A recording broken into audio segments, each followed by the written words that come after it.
Hi everybody, Tip Thursday, a little bit different today, but I just wanted to come to you guys and talk to you guys about two things that are connected, but I think that are really important when it comes up in a kid's life. It might be good for your group to kind of have a conversation through.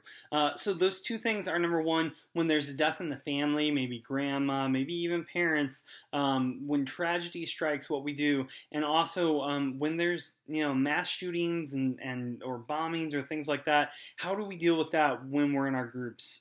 So that's the second thing. So I want to circle back to the first thing.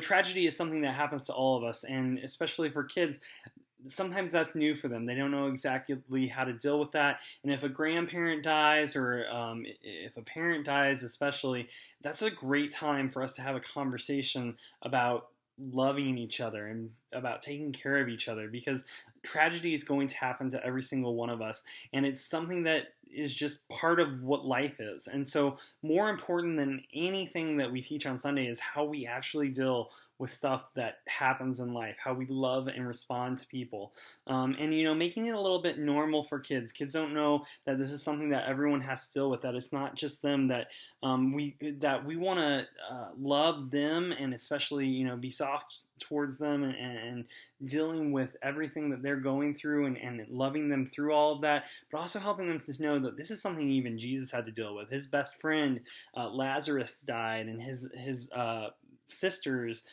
Jesus had to go and he had to talk to them about this death, and that they knew he was Jesus. They knew that he was the Son of God, and that if he was there, Martha even said, "You were here. You could have done something about it."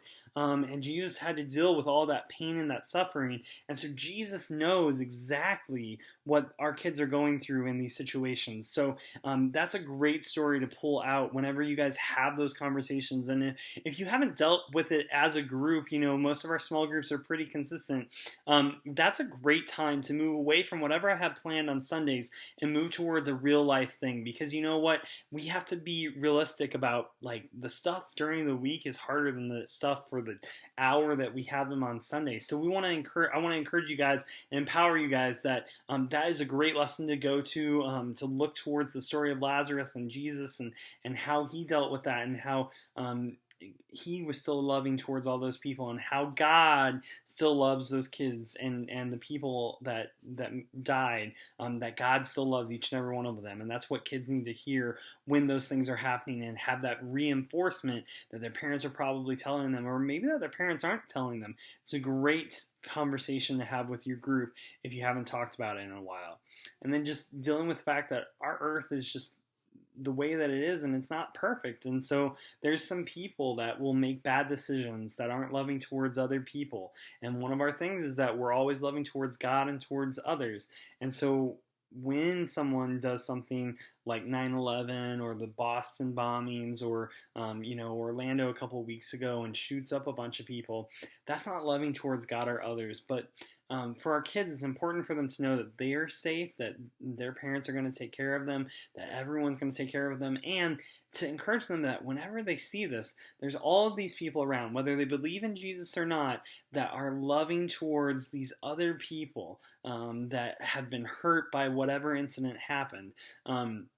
And so we can just love and care on them, and tell the kids that there are all these other people that are trying to make the situation better. There were only a few people that were trying to make the situation worse, but there were all these people, and these same people are trying to take care of us all the time.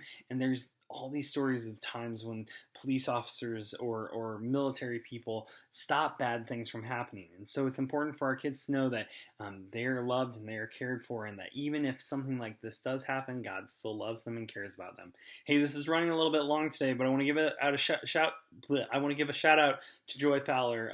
She took both the first grade and the second grade classroom, and has really been standing in that gap for me for a little bit. But I have someone coming on here in a couple of weeks to stand with the second grade group, and so it's going to be just really exciting for us, because that first hour it's been something that's always been tense, and we're going to have someone in there. So Joy, thank you for filling in, and that's the type of leader that I'm always looking for, is someone that's willing to stand in the gap when there's a little hole. So thank you, Joy, for standing in the gap and loving on kids and caring on on kids and for kids. So you guys, thank you for this weekend, and I will see you guys then.